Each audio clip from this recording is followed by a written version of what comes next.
Okay, so welcome to this video, and in this video we'll be talking about the chain rule, no? So, yung chain rule, ito yung isa sa mga pinaka-important na rules kapag kumukuha tayo ng derivative ng isang function, no? Kasi ito ay ginagamit for composite functions, no?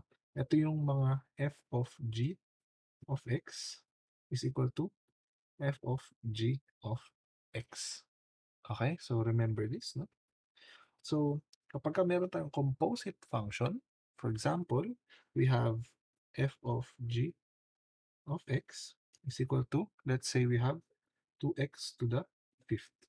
So, let's first check kung ano ba yung f of x and g of x. No? So, f of x in this case would be x to the fifth. And yung g of x is equal to 2x. Okay? So, kapag tinik natin yung f of g of x using f of x and g of x, makuha natin is 2x all raised to 5. Okay? So, ano sinasabi ng chain rule, no? So, ang sinasabi ng chain rule, if we have f of g of x, ang derivative nito would be equal to f prime of g of x times g prime of x. So, okay?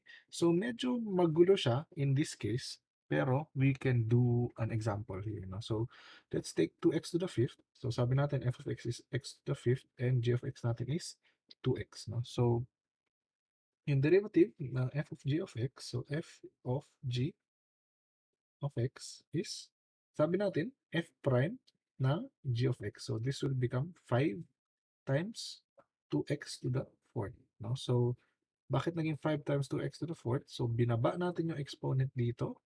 Okay? And then minus 1. So, naging 5 times 2x to the fourth.